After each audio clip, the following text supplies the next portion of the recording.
Gracias, Señor, que con todas estas cosas que tenemos en la cabeza, de cosas técnicas, de cosas de nuestras vidas, que nos causa estrés, que nos causa distraernos, Señor, pedimos que ahora mismo tú nos centres en tu palabra, Señor. Ayúdanos, Señor, a poner todo eso detrás para poder concentrarnos en lo que realmente es importante, lo único que nos puede darnos paz en medio de estas cosas. Y Señor, eres tú, y pedimos que tú hagas lo que palabras no puedan, lo que meras canciones no pueden, Señor, pero tu Espíritu sí que puede.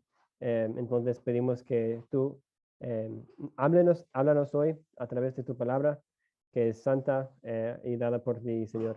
Gracias por todo lo que haces y eres por nosotros, y pedimos que bendigas, como ha dicho Julia, tu palabra en nuestros corazones.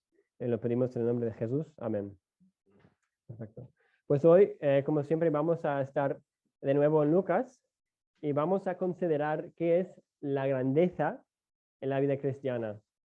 Cuando se piensa en una persona, una gran persona, en la grandeza, a lo mejor, por ejemplo, una gran cantante, esa persona tendrá muchos seguidores, será famoso, ¿no? O sea, a lo mejor es legendario. Y cuando pensamos en grandes personas de la historia de la humanidad, se piensan en gente que han logrado muchos éxitos históricos, Albert Einstein, Abraham Lincoln, Thomas Edison, gente así. Pero cuando pensamos en nuestro mundo cristiano, ¿cómo definimos la grandeza? ¿Qué es un gran cristiano? ¿Qué significa ser un gran cristiano? ¿Por la cantidad de personas que nos siguen o por tener una personalidad muy carismática? A lo mejor pensamos en personas que se destacan en la historia de la iglesia, pensamos en reformadores, puritanos, gran predicadores a lo mejor, y bueno, todos diríamos que queremos llegar a ser grande en nuestro camino con Dios y en nuestro crecimiento con Él, pero aún, ¿cómo se mide? ¿Cómo se puede medir eso? Entonces, esta pregunta es la base de una discusión que encontramos entre los discípulos mismos de quién era el más grande y el mayor entre ellos mismos. Así que vamos a mirarlo en Lucas 9, versículo 46 a 50. Lucas capítulo 9, 46 a 50.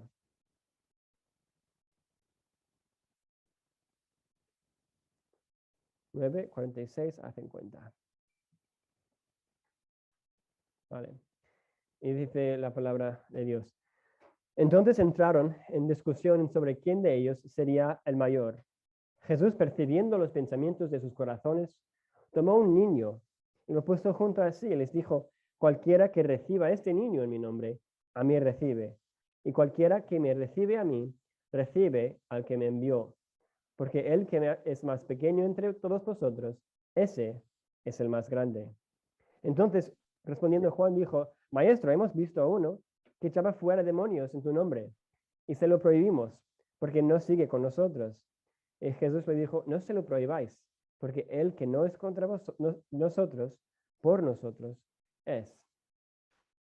Así que vemos claramente que surge esta discusión entre los discípulos. Se puede imaginar que estarían diciendo, Pedro a lo mejor está diciendo: ¿cómo que Juan es el más mayor? ¿No has visto que yo confesé que era Cristo, que yo andaba sobre el agua con él? Y este tipo de discusión, ¿no?, que se puede imaginar con una imaginación santificada a lo mejor. Pero después de todo lo que habían visto, experimentado con Cristo, seguro que sus mentes estarían pensando en el futuro y preguntándose: pero ¿a dónde va todo esto? O sea, ¿seré yo alguien importante y grande en el reino de este Mesías? ¿O qué va a pasar exactamente? Y es curioso que en medio de todo esto, no es que Cristo estaba cerca escuchándoles y la discusión, sino que dice que percibiendo los pensamientos de sus corazones, que desde luego esto destaca la realidad divina de Cristo, que percibía los pensamientos de su corazón y la autoridad que llevaba esta enseñanza. Pero lo que vemos aquí es Cristo reorientando totalmente su definición de qué era la grandeza. Leemos en 47 y 48, dice: y Jesús, percibiendo los pensamientos de sus corazones, tomó un niño y lo puso junto a sí y les dijo: cualquiera que recibe a este niño en mi nombre, a mí me recibe. Y cualquiera que me recibe a mí, recibe al que me envió. Porque el que es más pequeño entre todos vosotros, ese es el más grande. Entonces, ¿qué usa Cristo para definir para ellos el concepto de la grandeza en el reino de Dios? El niño. Es curioso porque, ¿por qué diría cualquiera que recibe a este niño en mi nombre? Yo creo que la clave se encuentra en esta idea de recibir. Cuando recibimos a alguien, significa que estamos acogiendo, aceptando a esa persona a nuestras vidas para servirle, bendecirle. Y en este contexto, en nuestro contexto de hoy, muchas personas recibirían a alguien de un mayor estatus. ¿Para qué? Para que puedan subir de nivel con ellos en la sociedad, en la iglesia, donde sea. Entonces, normalmente recibirías más a alguien en la sociedad, claro, que era más digno según la sociedad, sean ricos, famosos o más espirituales. Así que te vas haciendo más grande y vas así subiendo de nivel. Pero lo que Cristo nos enseña es que en la economía del reino de Dios es todo lo opuesto, parece. Porque Cristo no ha venido para recibir lo que por los que por sus propios méritos se piensan importante, sino que ha venido por los que reconocen su falta absoluta de mérito ante Dios y no tienen nada más que manos vacías que venir ante Él. Y esa es la única persona que pueda recibir a Dios por Cristo, porque solo Cristo le va a bastar. Entonces, si recibimos ese tipo de persona, como este niño, como enseñaba Cristo, que no tiene nada que ofrecernos, es porque para nosotros no nos importa nuestro estatus ante el hombre en el mundo, solo nos importa nuestro estatus ante Dios, primeramente. Y es decir, que un gran cristiano en esta mañana se define no como alguien que siempre busca aumentar su propia fama y, digamos, gloria, sino es uno que busca aumentar la fama y gloria de Dios mismo, primero. Y este es nuestro primer punto en esta mañana. Una gran vida cristiana es una para la gloria de Cristo y no para aumentar nuestra propia, que parece muy obvio, pero a lo mejor a veces tenemos esta tendencia de siempre buscar lo que me va a destacar más a mí. Entonces, nuestra grandeza se ve en cómo destacamos el único que es realmente grande en sí, que es Cristo. No por intentar fabricar una grandeza propia, como hemos dicho, sino esa es la definición de grandeza que Cristo nos da, de aumentar a Él, aumentar la fama de Él, en vez de siempre buscar nuestra propia fama. Y a lo mejor esto ve, sobre todo cuando hacemos algo bueno, decimos algo bueno a alguien, y hay que preguntarnos a veces, ¿quién queremos que esa persona vea? ¿Queremos dejar a esa persona diciendo, o esa persona pensando, pero qué majo es ese Dylan, siempre me trata tan bien, ese Jaime, qué chaval, que es la leche, o lo que sea, o qué espiritual es, qué bien ha predicado Dylan, o queremos dejarles pensando, qué bueno es Jesús, qué rico en misericordia, qué maravilloso es mí y su Señor. Hermanos, tú y yo podemos hacer nada por nadie realmente. Cristo y solo Cristo puede salvar y solo por ver a Cristo la gente se va o les va a ayudar a una persona o animar a una persona, no por vernos a nosotros, sino por verle a Él. Y es lo que les va a ayudar a seguir adelante en su camino con Dios. Y si nuestra vida solo está apuntando a nosotros mismos, solo condenamos a nuestros prójimos y les dejamos más desesperados que nunca. Pero si les apuntamos a la gloria de Cristo, pues ahí hay esperanza y ahí hay plenitud de gozo y delicias para siempre. Yo me acuerdo del día que yo aprobé mi examen teórico de conducir y yo pocas veces he sentido un alivio tan grande como había sentido en ese momento, pero después de memorizar un montón de cosas en aprobar ese examen, tuve que ponerlo en práctica ante un volante verdadero, en un coche verdadero. Y me acuerdo de ese primer día en el coche tan nervioso que era y me hizo pensar que es una cosa saber la información teórica de algo. Puede que nos encienda la bombilla al aprender lo teórico, pero ¿qué nos sirve si no sabemos llevarlo a lo práctico? Entonces, ¿cómo logramos poner esa definición en práctica de la grandeza? Porque a lo mejor me dirás, yo no quiero que mi vida se trate de mí, no quiero apuntar con mi vida, quiero apuntar de verdad con mi vida a Cristo, pero yo no sé ni cómo. Pues eso es el siguiente punto que vemos aquí en nuestro texto.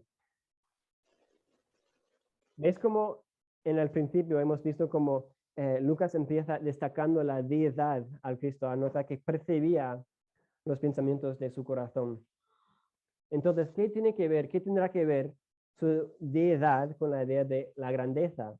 En esta enseñanza, ¿quién es el mejor ejemplo de no recibir o identificarse con los élites, sino con los marginalizados? Cristo mismo, ¿no? Si Jesús es Dios realmente, que percibe los pensamientos de nuestros corazones y que Él puede hacerse menor, digamos, bajándose a nuestro nivel, humillándose así, cuanto más nosotros debemos bajarnos, humillarnos, sino meras criaturas, y para el bien de los demás. Y en esto mostramos nuestra realmente verdadera grandeza en cuanto imitamos a Cristo en esto. Leemos en Filipenses 2, 3 al 11, que Pablo dice lo siguiente en Filipenses 2, 3 al 11, y dice: nada hagáis por egoísmo o por vanagloria, sino que con actitud humilde cada uno de vosotros considere al otro como más importante que a sí mismo, no buscando sus propios intereses, sino más bien los intereses de los demás. Haya pues en vosotros esta actitud que hubo también en Cristo Jesús, el cual, aunque existía en forma de Dios, no consideró al ser igual a Dios como algo a que aferrarse, sino que se despojó a sí mismo, tomando forma de siervo, haciéndose semejante a los hombres, y hallándose en forma de hombre, se humilló a sí mismo, haciéndose obediente hasta la muerte, y muerte de cruz. Por lo cual Dios también le exaltó hasta lo sumo, y lo confirió el nombre que es sobre todo nombre, para que el nombre de Jesús se doble toda rodilla de los que están en el cielo y en la tierra, debajo de la tierra, y toda lengua confiese que Jesucristo es Señor, para gloria de Dios Padre. Así que hemos visto que Cristo empieza hablando de la humillación de Cristo, que termina en la glorificación de Dios. Eso es lo que nosotros hemos de reflejar e imitar al mundo que nos rodea. Nos vivimos humillados, ¿para qué? Para que Dios sea glorificado. Y así apuntamos al mundo, el mundo a nuestro Salvador que hizo lo mismo para nosotros por humillarse por nosotros.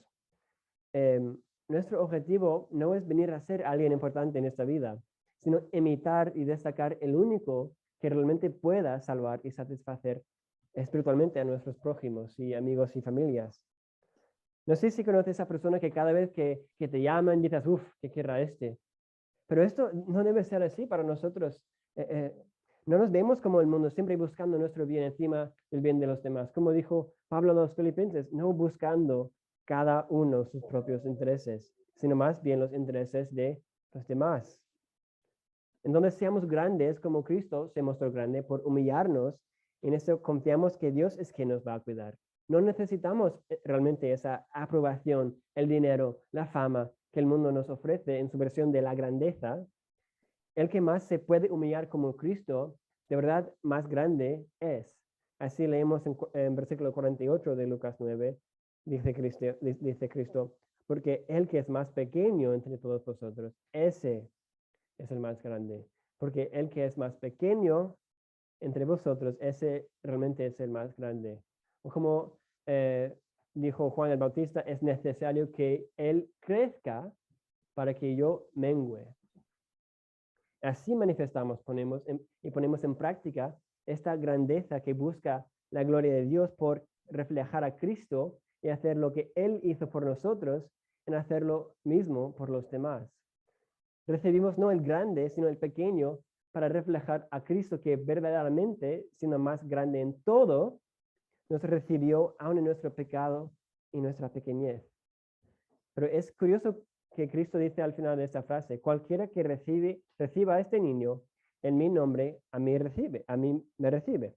Y cualquiera que me recibe a mí, recibe al que me envió. ¿Tú quieres saber si has sido aceptado y recibido por Dios? ¿Dónde está puesto tu confianza? ¿En lo que este mundo te puede dar o todo lo que te ha sido dado ya en Cristo? Los que son aceptados por Cristo y el Padre no son las personas siempre buscando sacar su propio beneficio de los demás, sino las personas que bendicen otros, no buscando nada a cambio, no buscando sus propios intereses, porque ya tienen todo en Cristo, que les aceptó y les recibió no pidiendo nada a cambio. No sé si os sirve de consuelo como me sirve a mí pensar que hasta a los apóstoles mismos les costaba entender esto. No son como no creyentes, unos chavales al azar por la calle, sino que son los discípulos de Cristo mismo. Y vemos en lo que vimos adelante que hasta cuando servimos a Cristo, esto en sí nos puede llevar también a su propio peligro y trampa de Satanás. Y es lo que vemos últimamente en nuestro texto, en el tercer punto de una vida por Cristo. Miramos versículo 49 de Lucas 9, y dice, entonces respondiendo Juan, dijo, Maestro, hemos visto a uno que echaba fuera demonios en tu nombre y se lo prohibimos, porque no sigue con nosotros. Jesús le dijo, no se lo prohibáis, porque el que no es contra nosotros, por nosotros es. Es curioso que en esta escena, aquí los discípulos encuentran a alguien, no está diciendo mentiras al ministerio de Jesús, no está diciendo herejías, digamos que no tenía una mala doctrina, parece que está avanzando el reino en el nombre de Cristo, de hecho. Entonces, ¿por qué le paran los discípulos? Dice Juan, porque no sigue con nosotros. ¿Cuál fue el problema? El problema de cómo los discípulos veían a la grandeza antes era, para ellos una gran vida era una que era para destacarse en uno mismo. Ahora, ¿cuál es el problema entonces aquí? Ya que ellos formaban parte de los seguidores de Cristo y los apóstoles, ¿qué derecho tienen los demás para ser usados para el reino de Dios? O sea, nosotros somos los apóstoles, los seguidores, los discípulos, ¿no? Entonces, el problema era que dieron preferencia a sus propios estatus más que el avance mismo de la gloria de Dios, el reino de Dios en el mundo.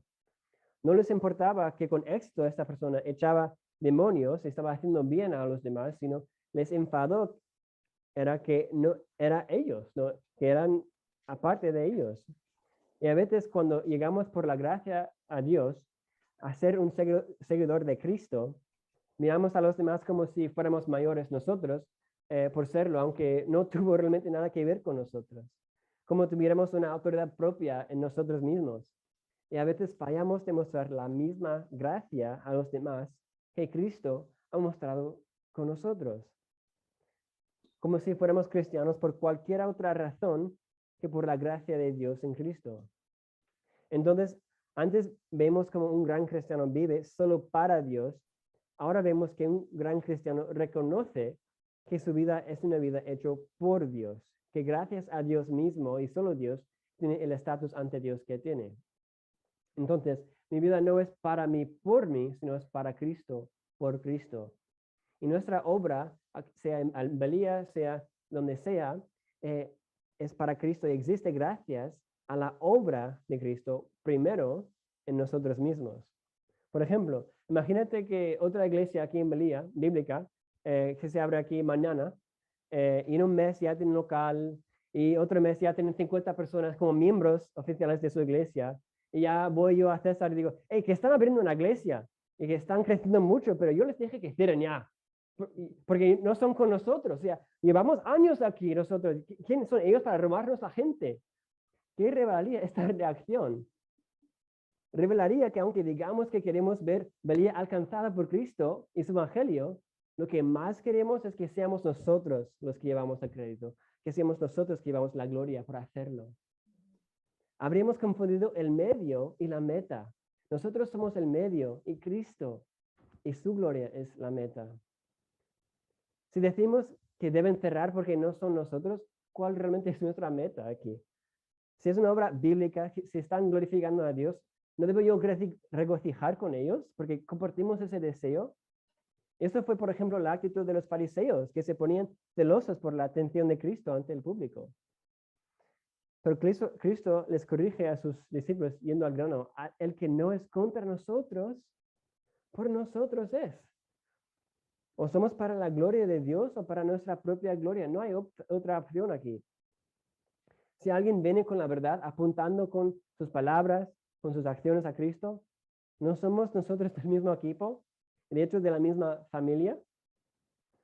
Ahora, como Cristo percibía al principio los pensamientos de los corazones de los discípulos, así en esta mañana también Él percibe nuestros pensamientos. Él sabe de verdad lo que hay en nuestros corazones. Podemos engañarnos a nosotros mismos, pero a Él no le podemos engañar.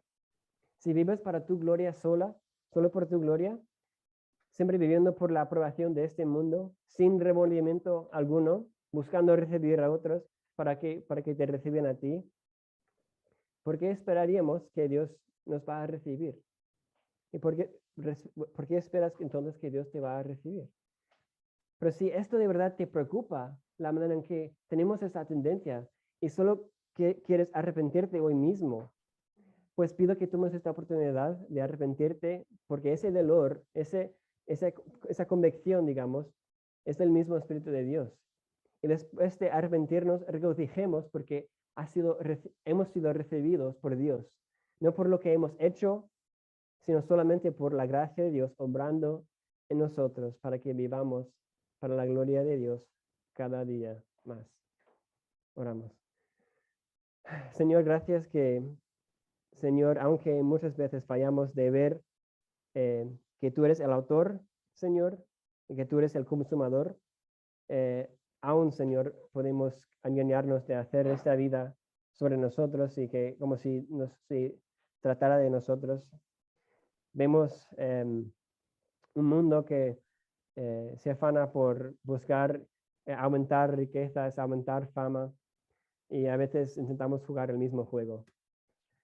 Perdónanos, Señor, y perdóname a mí, porque es una cosa tan fácil en que caer, es tan fácil de engañarse y pensar que lo estamos haciendo por tu gloria cuando realmente es para nosotros. Escondrínanos, Señor, para que podamos saber sin duda alguna que hemos sido recibidos por ti, no por lo que hemos hecho, no por la fe que ya teníamos, ni por las obras que ya habíamos hecho, sino por tu gracia, que tú nos has dado el don de arrepentimiento y la fe para recibirte realmente, Señor, para que podamos glorificarte a ti y apuntar al mundo y nuestro vecino, a nuestros prójimos, nuestras familias, no a nosotros, que solo lleva a más desesperación, aunque nos hace sentir por un momento, sino ayúdanos, Señor, a apuntarles a ti y solo a ti, Señor, que tú eres, Señor, donde hay plenitud de gozo